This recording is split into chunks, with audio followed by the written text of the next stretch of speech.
Let's see the question. Name the pulmonary disease in which alveolar surface area is involved in gas exchange is drastically reduced due to damage of the alveolar wall. कौन सा disorder है जिसमें कि alveoli का surface area, effective surface area कम हो जाता है, ठीक है, और जो है एल्वेओलाई की वॉल डैमेज होती है? फर्स्ट ऑप्शन है अस्थमा, दूसरा एम्फाइसेमा, तीसरा प्लूरिसी, चौथा न्यूमोनिया।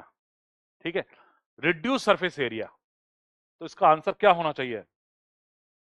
इसका आंसर क्या होना चाहिए? तो बच्चों इसका आंसर है बेसिकली एम्फाइसेमा।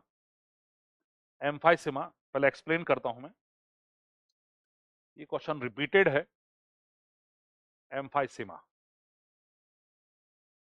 स्मोकिंग वगैरह की वजह से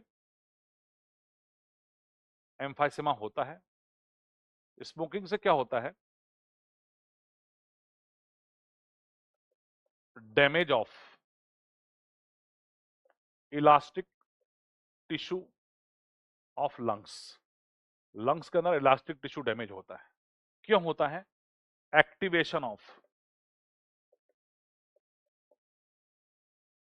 इलास्टेज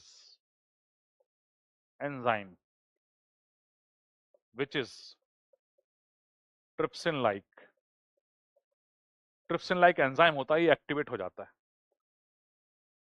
और ये damages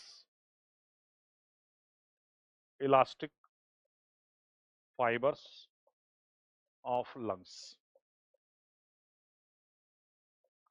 decrease effective surface area of lungs. बच्चों स्मोकिंग से एम्फाइसेमा नाम का डिसऑर्डर होता है, जिसमें होता क्या है, हमारे लंग्स के अंदर इलास्टिक टिश्यू होता है, एज यू नो, वो इलास्टिक टिश्यू को डैमेज करने वाला एंजाइम होता है elastase, which is trypsin like enzyme. वो एक्टिवेट हो जाता है, इलास्टिक टिश्यू डैमेज करता है, लंग्स के फैलने सिकुड़ने की क्षमता कम हो जाती है, तो इफेक्टिव सरफेस एरिया जो लगता है गैसेस एक्सचेंज के लिए वो कम हो जाता है, इसको एम्फाइसेमा बोलते हैं। क्लियर हुआ कि नहीं हुआ? और बायोटेक्नोलॉजी में भी आप 12th में एनसीईआरटी में आप देखेंगे एप्लीकेशंस ऑफ बायोटेक्नोलॉजी, उसमें anti trypsin, alpha 1 anti trypsin का नाम लिखा हुआ है, एंटी इलास्टेज, वो यूज किया जाता है क्योंकि यहाँ पर इलास्टेज एक्टिवेट हो जाता है, ट्रिप्सिन लाइक एंजाइम एक्टिवेट हो जाता है, इसके ट्रीटमेंट में एंटी ट्रिप्सिन यूज किया जाता है। ठीक है, तो इसका आंसर आप देखेंगे क्वेश्चन का कि name the disorder in which alveolar surface area involved in gas exchange is drastically reduced. Emphysema is the answer. Emphysema is the answer. ठीक है। अस्थमा क्या है? एलर्जिक डिसऑर्डर है, डस्ट पोलन ग्रेन वगैरह की वजह से होता है।